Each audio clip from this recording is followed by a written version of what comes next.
Hey guys, today I'm interviewing one of the most interesting church leaders I know, a church planter named Justin Anderson. He planted a church in Tempe, Arizona. And after planting that church, a glutton for punishment, he planted two more churches in two of the hardest to reach cities in the US. But he moved to San Francisco, California, planted a thriving church up there, moved to perhaps an even harder to reach city, Seattle, Washington, in the Pacific Northwest, where I happen to be from, and planted a church there during the COVID years. And so saw a lot, moved down and took over an existing church of 77 years called Calvary Church of the Palisades. He has done probably every hard form of ministry and saw fruitfulness, success, and effectiveness in every season of ministry. So this is a guy I have tracked with for years. He was a huge part of my church planting journey. I met him through a church planting network that he was a key leader in, by the way. And so he's seen a lot of trends over the years of church planters, of church leadership. And so I'm drinking some caffeine, leaning in, learning from Pastor Justin Anderson. And I hope you'll join me. This is the Lead with Vision podcast from Vision, Arizona. I'm Nolan, your host. So drink some coffee, lean in, take some notes, and we'll learn from Pastor Justin. Tell us, start at the beginning. You're from Arizona. Tell me a little bit about how you got into ministry, church planting, and where things sort of kicked off. Yeah. I grew up in Tempe, Arizona. Go Devils! And we were, always grew up in a church-going church or church-going family. My folks were super involved in the youth group. When I was in high school, we went to Crossroads Church of the Nazarene there on 101 in Ray. And yeah, just loved church. I was one of those kids that enjoyed it and went to all the camps and did all the leadership stuff. And then when I was 16, I was on a mission trip, and we was a domestic mission trip around the country, and we were in Memphis, Tennessee. And I just remember thinking, I think this is what I want to do the rest of my life. And so, not itinerant ministry in Memphis, Tennessee, but to be a pastor, and didn't totally know what that meant. My youth pastor at the time was really one of my role models and mentors, and so I kind of was like, I guess, maybe I do that. And then I saw him go take a small church up in the North Valley, and it was tough. And I realized, like, oh, they don't give great healthy churches to guys with no experience. You get the difficult, we'll call them difficult churches. And that's really hard. And so I was like, I don't know about that. So I went to college, went to Point Loma in San Diego, and studied ministry, and then got a job. My first job in ministry was at a church in San Diego I was in charge of college small groups at this big mega church. And most of my buddies, we either went from undergrad to seminary, or they went and took youth pastor jobs. And I'll be honest, I just never wanted to be a youth pastor. It seemed kind of terrible. I knew me when I was in high school and was like, nah. So I took this college job I became college pastor at that church. And then in would have been like 2002 ish. I met a guy who was a church planter and is now infamous, so we'll leave his name unsaid. But was a church planter, and he introduced me to the concept of church planting, and I was like, yeah, that's my thing, because I've always started things. I'm entrepreneurial. I'm much better at starting things than finishing things. And honestly, the thing that like metaphor that made sense to me was like, I don't know if this is a podcast for children, but I don't mind wiping my own butt, but I don't want to wipe anybody else's butt. And that felt like the difference between church planning and taking over a church. And so I was like, all right, I don't mind cleaning up my own messes. So got interested in church planning, started to learn a ton about it. And then in 2004, moved back to Tempe to plant a church. And we had 10 people in my parents' living room, and I was related to half of them, and that was the start. So actually, Vision Arizona was a huge part of that. So I had a phone call with Lynn Winters when I was still in San Diego, and I don't know how he heard that I was interested in church planting, but he reached out, and I said, actually, I would rather go to San Francisco, but maybe Tempe. And he's like, well, if you want to do Tempe, let me know. Maybe we can support you. So Vision Arizona was generous and kind enough to support us in those early days, and so yeah, it was good. So we ended up planting in 2004 in Tempe, and we were there for 8 years. It was a slog for the first couple. It was, I think we went from 10 to 75 people in the first, like 2 or 3 years. And then something clicked and every 6 months we went from 75 to 150 to 300 to 600 to 900 to, whatever. So yeah, after 8 years, we were 5 campuses and 5,000 people. We did a big, large scale merger, which was a huge part of that with another church in the valley. Yeah, and then right when it was going great and everything was awesome, I decided to go to San Francisco. So that's at least the first section of my church planting journey. Amazing. Hey, if I can camp out on that a little bit, what do you think clicked that made you guys go up from 75? Yeah, I mean, if I knew, I'd write a book and then retire because that would be answer, right? So, um, I think a couple things were, I think we were in the right place. I don't want to underestimate the fact that we were kind of, to use a business, we were kind of really the hip urban college Acts 29-ish, kind of thing. We were the first ones. And so I would say a big part of it was just that we were first to market. I think after a couple years, we got past in the early days of a lot of church plants, you get people that like a really small, intimate thing, and the people that like a really small, intimate thing are often weird and not interested in it becoming a thing. And so when your people aren't interested in it becoming a big thing, it's not going to become a big thing. So you have to kind of get to a critical mass of people that are like, hey, this is cool, to kind of outweigh the weird folks. And so we kind of hit that, 75, the room we were in felt like, oh, okay, this is decent. I think third, I just got better at, our team got better at what we were doing. When we planted, I was 25 and married, got engaged a month before we moved to Tempe to plant. So I'm 25. My wife or my fiance at the time is 20, and all the people that are my partners in this thing are 25 as well. So some of it was like, man, we grew up a lot between being 25 and 28 or whatever, So some of it was like maturity. We kind of got our stuff together.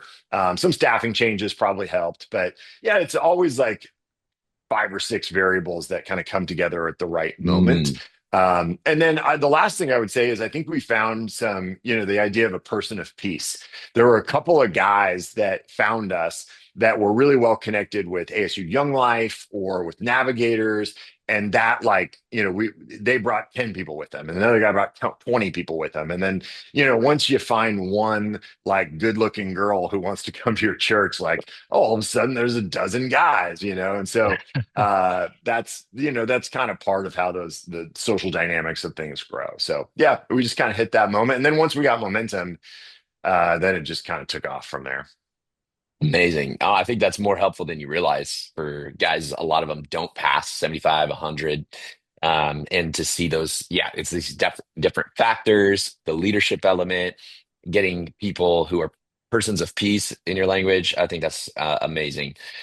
Super helpful. Now, you planted in Arizona. You grew up in Arizona. There's a lot of people who are planting in Arizona right now. It's obviously a super fast growing area in the valley and specific. I don't know about Tucson.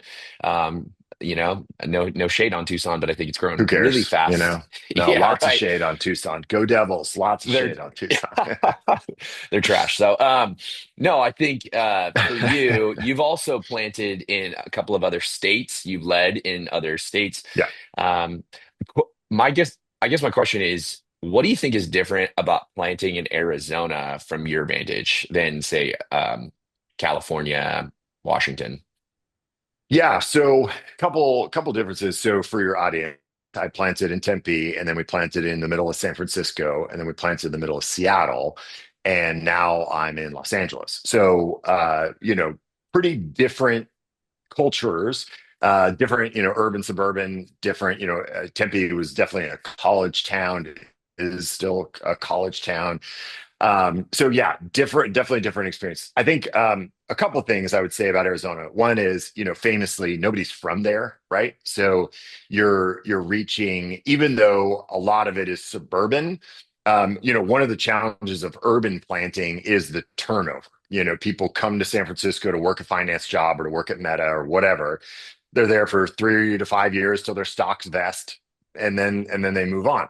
Seattle, that was Amazon. We every 3 or 5 years, everyone's stock would vest and they would bail and go get a more sane job. And so there was like constant turnover. Arizona is different in the sense that there's not as much turnover because a lot of those people that cash out in Seattle move to Arizona and buy mansions with their, apartment money from San Francisco.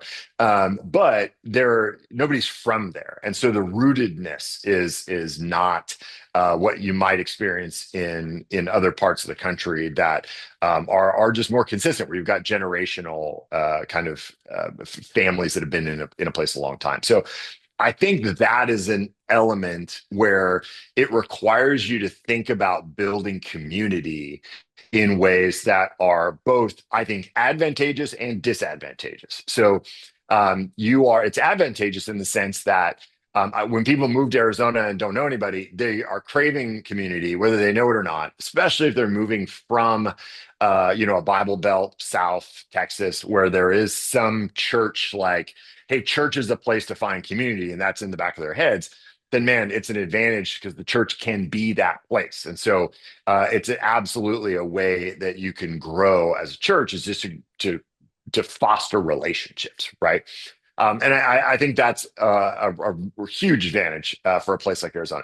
The disadvantage of it is that you're trying to not just meld relationships from this like kind of disjointed puzzle, but then hopefully missionally causing them to turn and care deeply about these neighbors that they don't really know. Arizona is kind of famous for these stucco houses in 150-degree temperature, where you hit your garage door opener, you pull into your garage, you close it, everything's temperature controlled. You don't ever see your neighbors. You can go months and months and months without being forced to interact with your neighbors. So there's this craving for connection and community, but practically it can become really difficult. So it forces you to be creative to get those people out of their homes and into communal settings. So that's a huge difference. In cities, people tend to be outside more, right? You're walking places, not driving places. That's what makes LA kind of the worst of all worlds, is that it's urban, and so there's a ton of turnover and nobody's from here, but it's a driving city. So in San Francisco and Seattle, they're walking cities. San Francisco even more so, where I would go weeks and weeks without getting in a car because I could walk everywhere or take a bus everywhere. Seattle, because of the weather, is a little bit different, but that's definitely a challenge for Phoenix. The other thing I would say is there is, because has historically been more of a conservative state. I know it's kind of purpley now. The kinds of people, I used to realize this. I first realized this when we moved to San Francisco, is the kind of people that move to San Francisco. There's like a self-selection process where a nice conservative family from Iowa just doesn't choose San Francisco. That's not who self-selects for San Francisco. So the people that self-select for San Francisco are more progressively minded, are more urbanite, are, aesthetically a certain way. What they're looking for, what they need, what they are going to San Francisco for, it creates this kind of micro community of similarities. So as much as people in places like San Francisco and Seattle think they're so unique and interesting, they're all unique and interesting in the exact same way. It's like, oh, we all have purple hair. That makes us so cool and unique. But it's like, no, it's actually super homogenous. And that was the shocker for both San Francisco and Seattle, is how homogenous it is, even though its reputation might be otherwise. Arizona is similar, but in a different demographic kind of way. So the folks that might come to Arizona are often Californians who are sick of the politics, Washingtonians and Oregonians who are sick of the politics and taxes and all that. Think Arizona, Texas, that is a maybe a more sane political environment. Maybe taxation is property taxes are lower and all that kind of stuff. So it again self-selects for a certain kind of person that has in the back of their heads like church is an option. Where in a place like San Francisco, Seattle, and LA, man, I mean, you'd be shocked. I don't want to throw anybody under the bus, but we have a school attached to our church that is a K through 8 school that's a really great big, hundreds of students. We've got we've got not only parents but some employees here that really just do not have categories for church at all, right? Like ask you the kinds of questions that you're like, oh, you've only seen church on TV, huh? Like that's your only context for this. And so, the advantage of a place like Phoenix was by and large, and I know there's exceptions in different parts of the city that are more and less this, but by and large, it's people who are self-selecting to Arizona and have that kind of background. So as a church planner, you're not having to translate the idea of church or the idea of organized spirituality. You are simply trying to say, hey, this is our version of it. This is our, like differentiated brand for lack. I know that sounds terrible when it comes to church, but like as church planners, a huge part of what we're trying to do is go, hey, we're a church. That's a thing that, has biblical requirements for it. But this is the flavor, this is the feel, the vibe of our church. You should join this if it's a good fit for you. And so it's a nice way to not have to deal with maybe the first and second order questions. And you're just kind of differentiating. Now it's still ministry, it's still people, they're still a mess. But that front end part is really different. That's very true, I think, in my experience. I come from the Portland area, and because of that, like, I think it was almost culture shock for me to come here. I really thought I would understand it better than I did. That the baseline understanding of the kinds of people that, to say it your way, self-select is really different, and the openness is a lot higher. I think in some ways it could come also with challenges in the way people do Christianity here. I'm curious for you, like, I know it's been probably what, decades since you've actually lived in Arizona, but you were born and raised here. Um, do you like what advice would you give to pastors who did the opposite of you? You came from this state and have done ministry in other states. For folks like me who are coming, say, from like a super blue area, super progressive area, and moving into Arizona, you were one of the first guys I actually called when I was thinking about church planting, and was super helpful for me. Do you have any advice there? Or you don't have to, but I'm just curious if there's Yeah. something that would be helpful for those guys. Yeah, I mean, there's some advice that I would give you no matter where that isn't necessarily Arizona specific, and that would be like don't assume you know who these people are, right? Like don't assume you know what that's going to be like and what ministry is going to be like. Like take the time, build it into your budget to have runway to just move there and live for a while, and to be able to do kind of reconnaissance on the people you want to reach, because truthfully, I mean. Peoria is super different than Tempe, and Queen Creek is super different than East Mesa, and Tucson is a horrible place, and Flagstaff is super different than the rest of it. It's like it really is different, and so depending on who you're trying to reach. Go there, be there, get to know it, and not demographically, not on spreadsheets. Like go meet the people. And it's always funny to me. Church planners know demographics and data about a city better than people who are 3 generations. But those people that are 3 generations know the city better and know the people better. So you've got to get beyond the spreadsheets and the data and actually spend the time getting to know because one of the things I've often said when we moved from Phoenix to San Francisco to Seattle, people go, wow, is that so different? And I go, yeah, and people are people, they're just people. And they're so, which means that they're all afraid, they're all anxious, they're all sad, they're Mm, all capable of joy. Um, and so part of our work, I think we can underestimate the emotional side of what drives people, right? And to be clear, this is something that Meta and TikTok and Snap don't misunderstand, right? They know how much our behavior is driven emotionally, which is why we see the posts that drive the most traffic are the posts that drive the most emotion, and typically the most negative emotion, right? So when we are coming into a place, like, it's helpful to know that your city is 35% Caucasian, and 40% over 50, and 4% churched, or whatever it is. Sure, that's useful. But what's, I think, even more useful is to know in general, what emotions are these people feeling?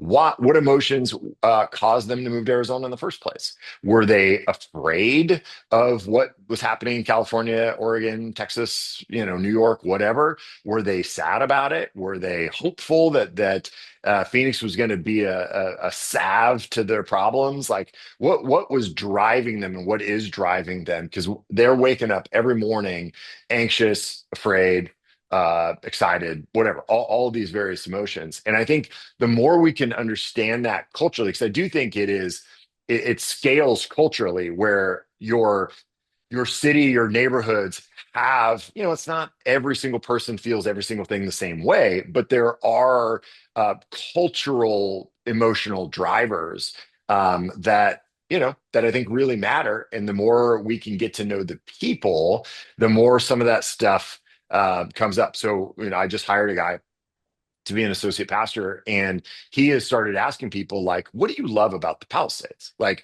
we've just been through this huge fire, it's so sad, and you're choosing to rebuild. Why?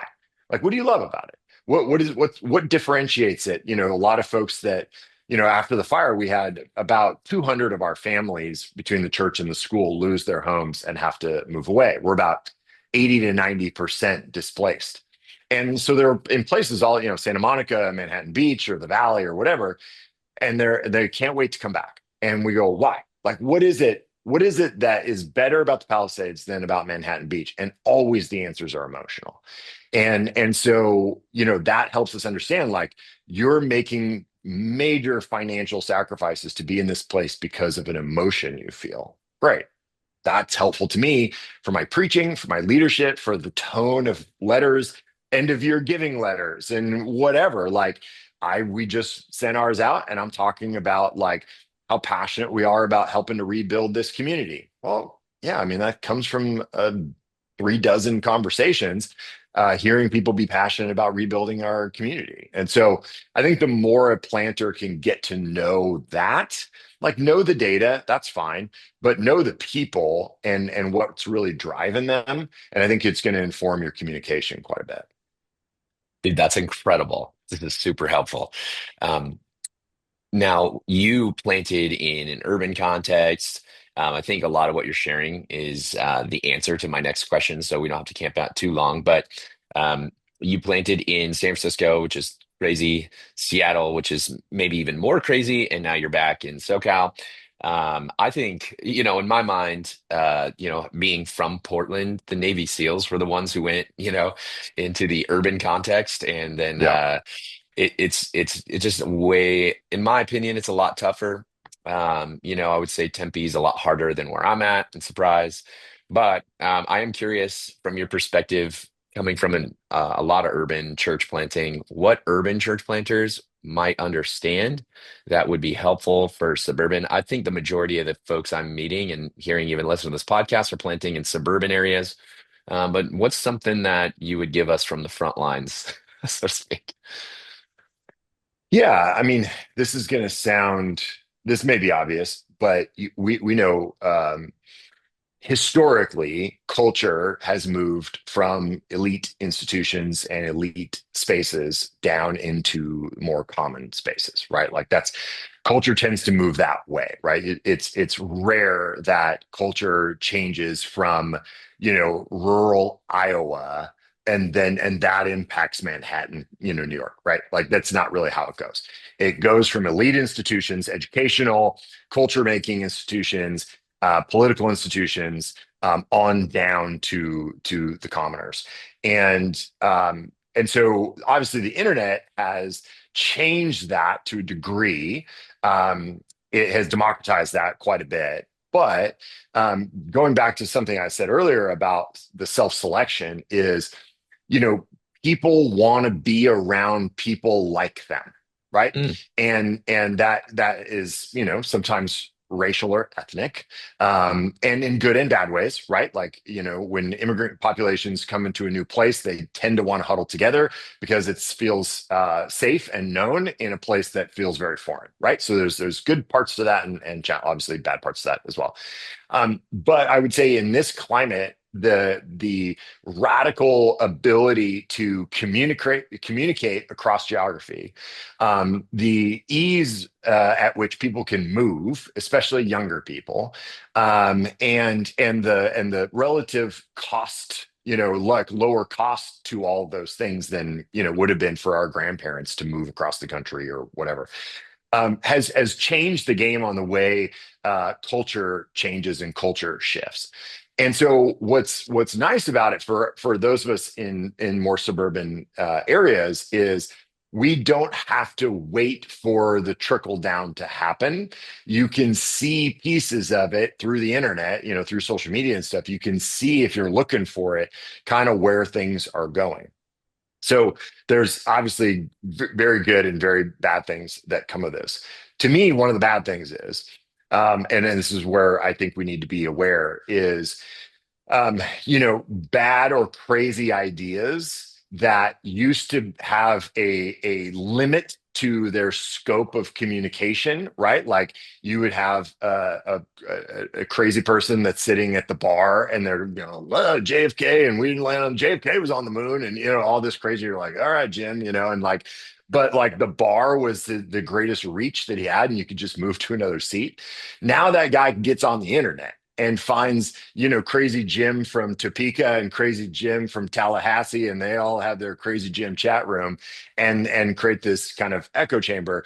And so the Crazy Jims in our own town, who might otherwise have been insulated from that, are now having their theories, duplicated, and like, oh, this guy in Tallahassee agrees with me, so it must be true. It's like bad ideas grow really fast now. And so even though you might be in Surprise, which, when I was growing up, Surprise was just a desert, it was like, surprise, there's nothing here. And now it's a million houses. But even though it feels very separate from a place like a San Francisco or Seattle, the ability to communicate and hear ideas, like they're being shaped, where even 25 years ago you were primarily shaped by people in your geography. That's been completely blown up. And so the people in your congregation are being shaped by elite communicators. The institutions themselves may not have the power that they once had, but you have now this new meritocracy of basically the people that can be the loudest, the most sensational, the most fear-inducing, the whatever, they win. You don't have to, kind of march your way up a meritocracy within an institution. You can just be a crazy person online, and if you say crazy stuff, you're going to get attention. And so our people are hearing that stuff way more than probably even we think they are. Because I hope pastors have the guardrails to not listen to Crazy Jim from around the country, but our people don't have those same guardrails. And so that my point in saying all that is to say, I think we need to assume our folks are being exposed to ideas that 25 years ago would have been only existing in Capitol Hill, Seattle, or in the Haight in San Francisco, or whatever. Those ideas are no longer geographically bound. And what was happening was they were geographically bound. And so only the best versions of those ideas would escape into the consciousness, and they would do so through these elite institutions. Now that stuff's just out in the water. And so I think as communicators and as pastors, we need to pay attention to what are the ideas, the stupid ideas, the bad ideas, the dangerous ideas that our folks are hearing, even in Surprise, Arizona, because they have access to the worst thoughts in the world on X or whatever.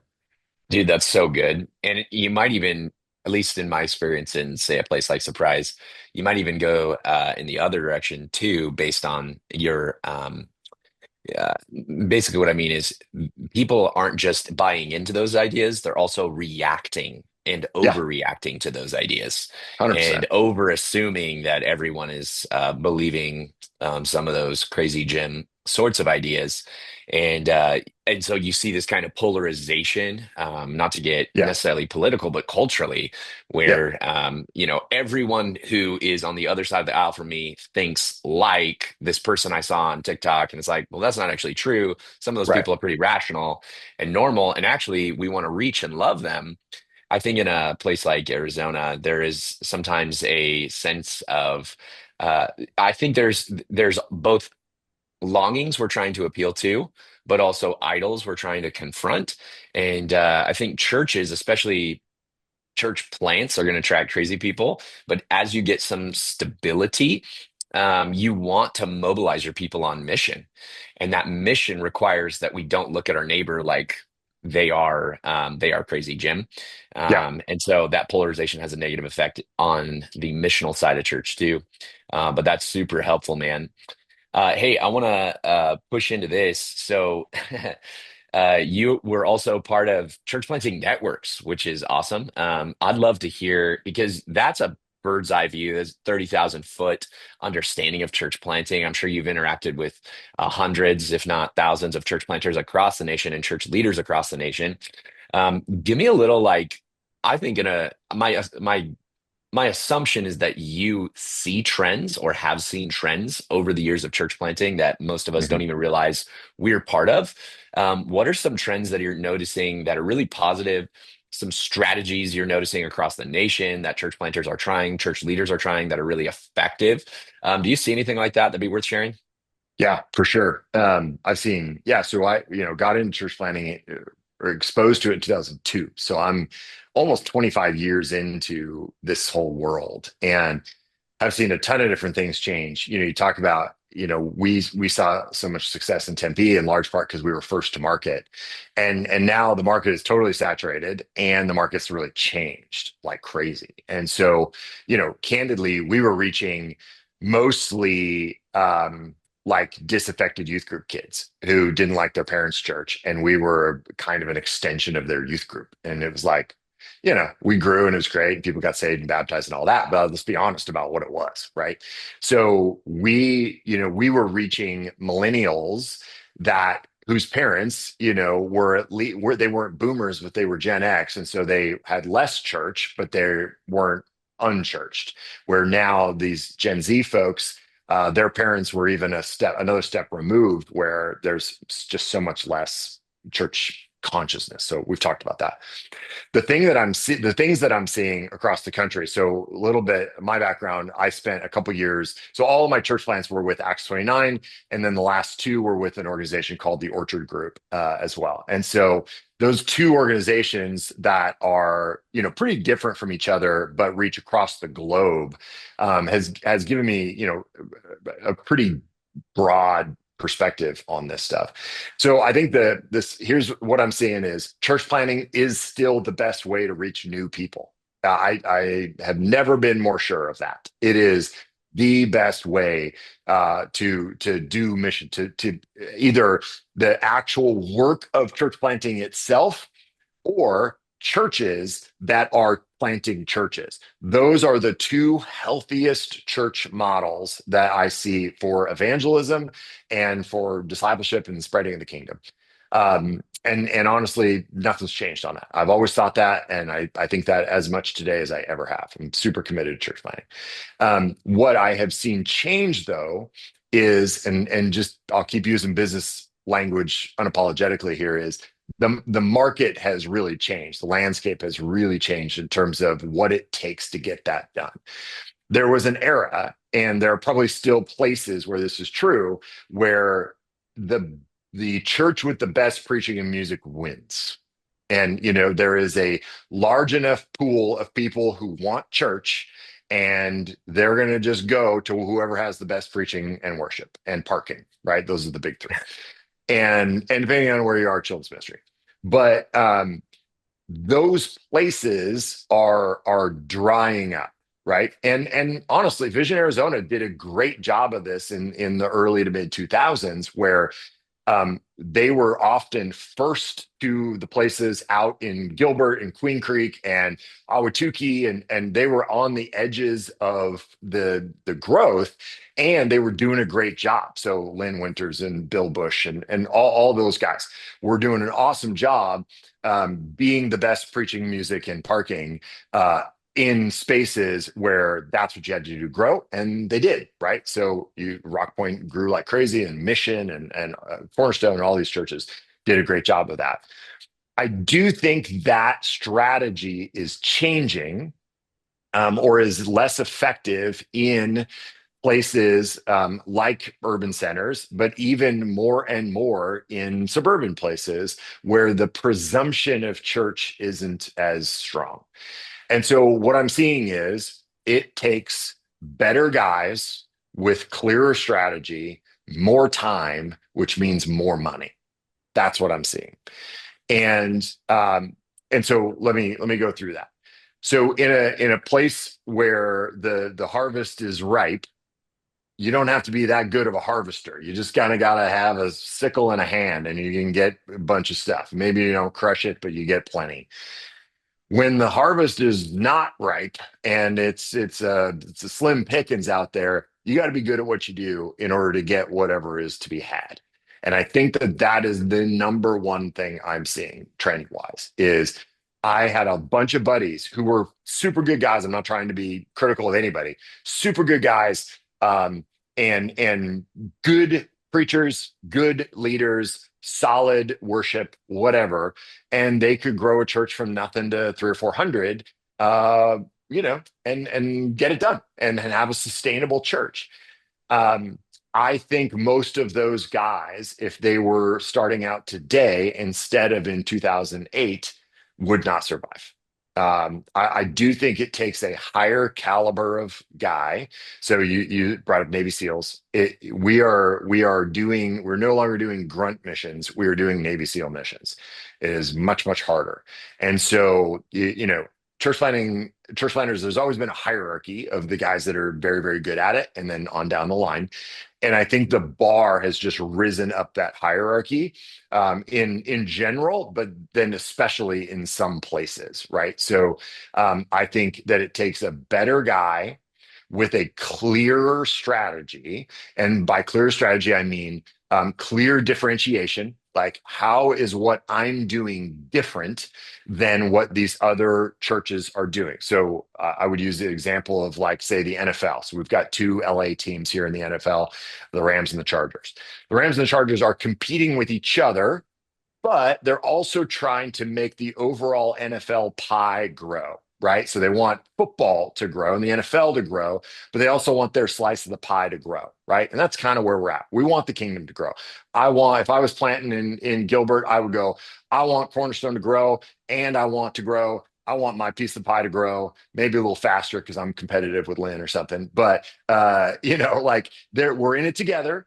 But it's important that we have clear differentiation between us and other churches, so that folks who want who we are can find us really easily, and know, like, yeah, these are my people. This is kind of my tribe. So clear strategy, um, more time. It is just going to take more time. The growth curves are flattening, and so when the best guys have the clearest strategies, it still takes time. Now, are there outliers of guys that are just blown up? Yes, of course. There's always going to be outliers, and there's usually a set of, like, demographic and timing circumstances that play into that, right? But by and large, the trend is it's going to take more time. So now, where we used to ask people to raise 3 years of budget, now it's five, right? Like, I want to see a 5 year budget, and it's 5 years to get traction, because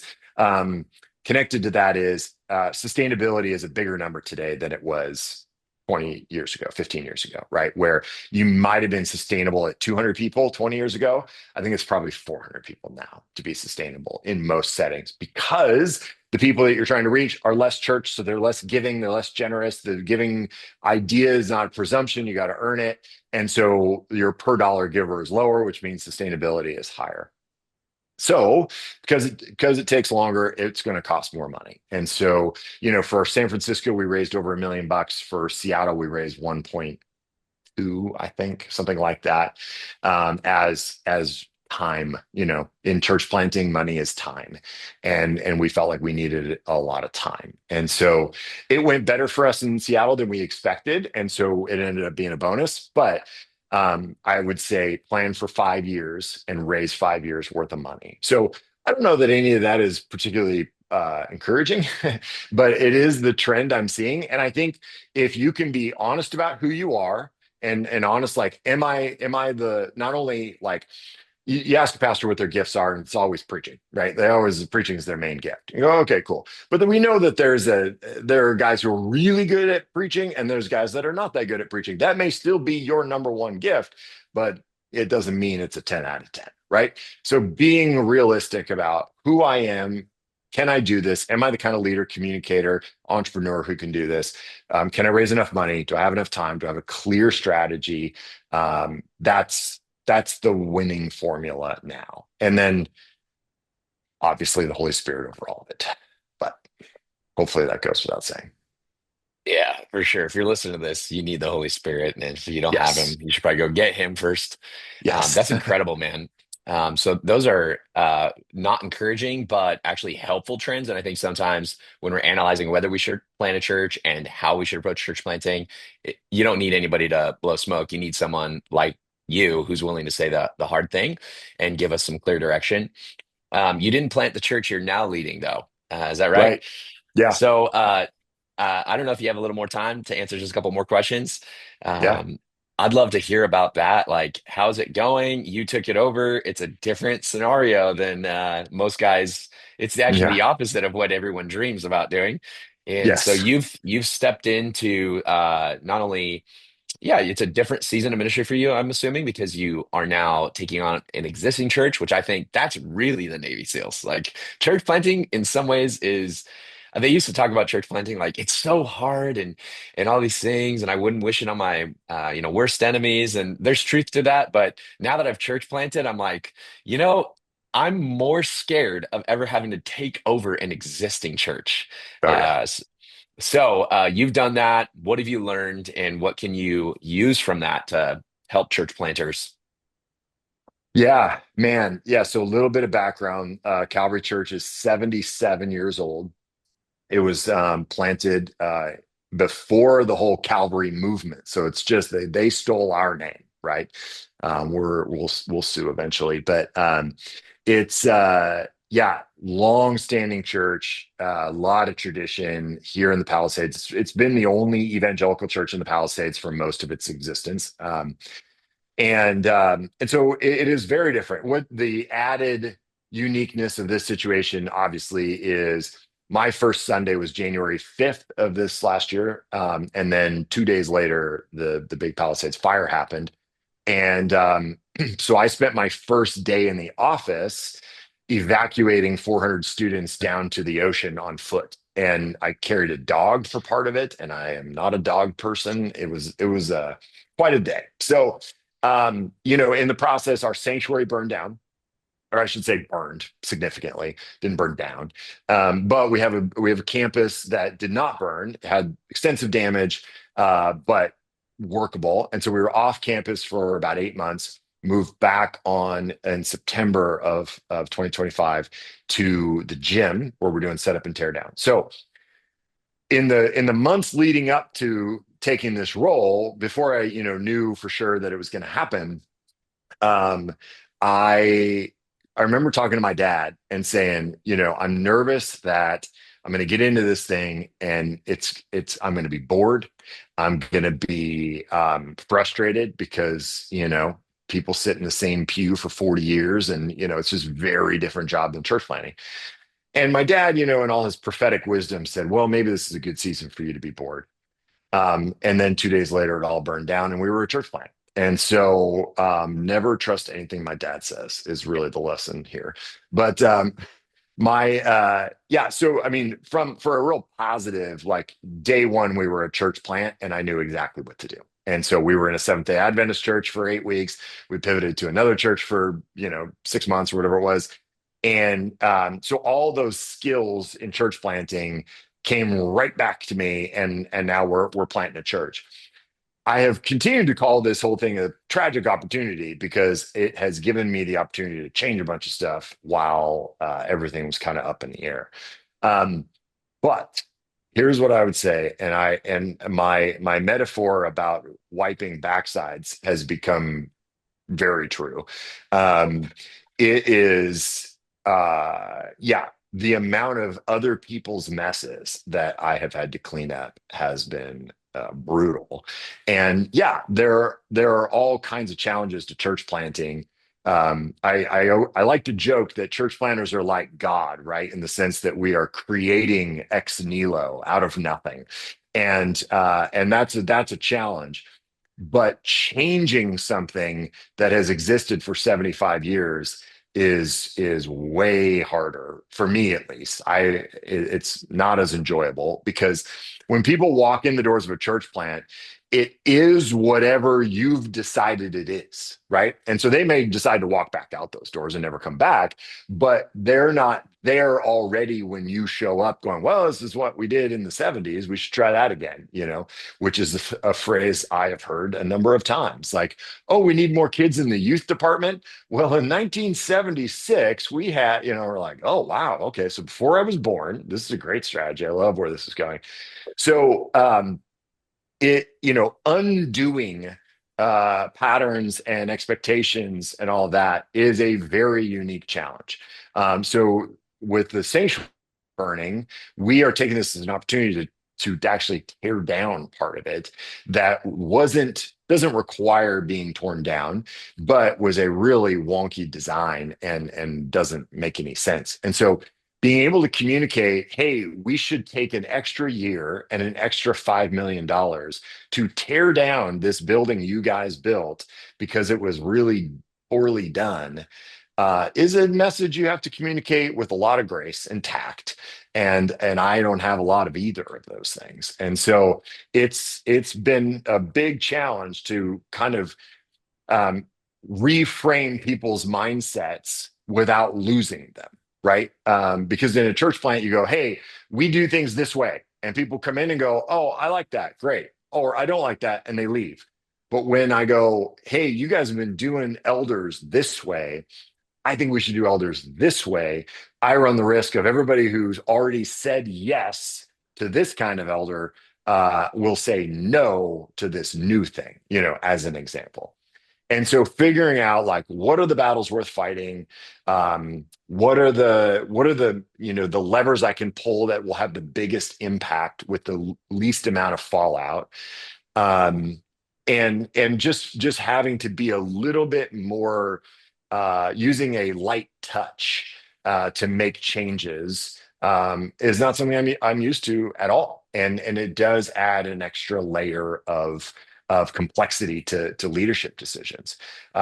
So I think as if for all you church planners out there, quit whining because you get to define reality, and people may opt out, but they are, you're not losing anybody, you're just not getting them, and that's a real different thing. But I would say this: at its core, the challenge is the same.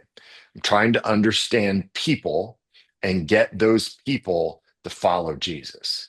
That's at the core. And so, whether I'm a church planner doing that with a bunch of new people, or I'm taking on an existing church where it's people who've been here a long time, I still have to understand the person and help that person follow Jesus. And so, that's a big part of what I've tried to do is just kind of keep reducing the problem down to the core, and remembering like there's a lot of trappings out here and a lot of variables that might change, but at the end of the day, it's people to Jesus. And so when I can do that, then it simplifies the problems. I think the basic answer is sometimes the most important. This is a football, right? And Right. so Exactly. bringing it down to uh, the most essential, the basic common denominator. Here's what we're distilling it to. You need to reorient yourself to who am I trying to reach? How do I reach them? How do I get them to follow Jesus? Yep. Fantastic. All right. So you did go through a fire. Maybe we can close with this. That's insane, dude. I think we were all on our phones more than we should have been watching the world burn down over there. Terrible, Yeah. terrible. Yeah. Um, God sent you there. I'm curious, as day two uh, finished, and you were thinking about how do I approach this crisis. There were probably a million opportunities and that were dashed, a million others that were generated.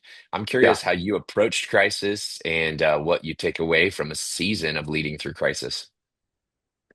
Yeah, well, it's going to sound a little redundant, but what was really clear really quickly was this was an emotional situation before it was a practical one.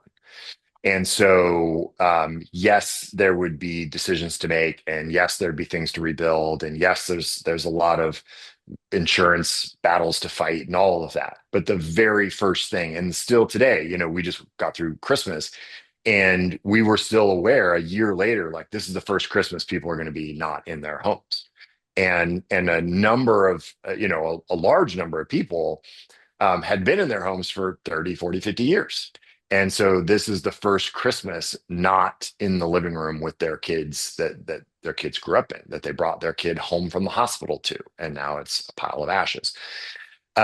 So that emotional reality is still the primary reality. And everything, all of the individual decisions that they're making to rebuild their homes and how they're going to design it and all that are emotional decisions because they're seen as decisions of either recreating or changing the memories that they have from those homes.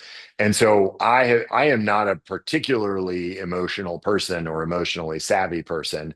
I've got like a binary, like you seem bad or you seem good. That's bad. I've got kind of a grok level of emotional intelligence, but so I've had to be super conscious of like, all right, Christmas is gonna be emotional. January 7th was emotional, and I got to keep in front of my mind because my immediate thought was like, oh, I should do a little mini series on why bad things happen to good people or evil and suffering or whatever. And we did do some of that for sure, but we did it after the emotional side. And I think that was and continues to be one of my big lessons from this because it doesn't require tragedy to be driven by emotion. And so the tragedy made all those emotions a 10 out of 10. And so it was really easy to see how, like, oh, you're saying this because you're so sad. You're doing this irrational thing because you're so sad and so afraid. I mean, it was kind of a mini COVID all over again, where the number of people being like, well, there's ash and there's heavy metal and there's this and the dirt and this, and we got to, and you're just like, oh my gosh, I feel like I've had all these conversations, through COVID. But you realize like it's just fear. It's just fear. And it's fear and sadness. And so I've had to keep that in the front of my head, fear and sadness, fear and sadness, fear and sadness. That's what's driving all this stuff. So what that means is I need to address the fear before I can go to solutions. I need to address the sadness before I can help you make sense of it. And so once the emotions, how like when you're really mad at your kids, and I mean probably not your kids seem better than mine, but when I'm really mad at my kids, you can't see straight, you just go yeah, and you say dumb stuff because the anger overwhelms your rational side, and you have to get the anger back down underneath the rational, and then you can start being rational again. And I feel like has been the case for us here, is to go, okay, fear and sadness, we've got to get those sadness levels down low enough, just through not through stuffing, stuffing the sadness, but through expressing it and mourning. So we've talked more about mourning and grief than I care to. But to go, hey, you got to get that stuff out of you. You got to mourn in order for it to drain that out of you, so that we can then start to have rational conversation about what to do next or how to think about it. Um, so Tom Schrader, one of my old mentors, who was the pastor at East Valley Bible Church, who has passed away since, he used to say, "What you know trumps what you feel." And I think that that is aspirationally true, but realistically not true, because most of us, what we know is trumped by what we feel. And so as pastors, I think our job is to turn that and to make sure that what we know is driving what we feel. But most of our people are driven by what they feel. And so yeah, that's the big lesson in this, and I'm learning it even today. One of our elders who helped build the sanctuary is emotionally not ready to tear part of it down and is fighting us. And he will say, he gets really emotional and then he goes, "I know it's the right thing to do. We should definitely do it. Let's raise the money. Let's go do it." But it just makes me, you're like, okay, all right, well, this is what we just see, is this emotional, rational part working together. So that's the big takeaway. Dude, that's incredible. I really appreciate that there is a need for high EQ, even for guys who might be driven and smart, but aren't used to the emotions that the humans have. And so, um, yeah, meeting people where they're at, high EQ, listening, leaning into those emotions and helping people recognize them to ultimately earn the trust call them to truth and a vision for the future. That is a really helpful thing, man. I appreciate your time. I appreciate watching your story over the years. I appreciate your preaching. Where can people continue to track with what you're doing? I mean, I know you paid me a lot to say this, but Justin's one of the best preachers I know. He is one of those Navy SEALs. So, yeah, if someone's intrigued and wants to kind of track with you guys, where should they go? Yeah, calvarypalisades.org is the website. Calvary Palisades on Instagram. But yeah, it's been really fun to see your path too, man. And I appreciate how much of a learner you've been, how many times you've pinged me with questions that, we all have to stay humble and learn. And I've seen that, and I'm excited for you and excited for surprise. Thanks, man. Appreciate your time. Appreciate this podcast, and we will see you on the next one. Sounds good.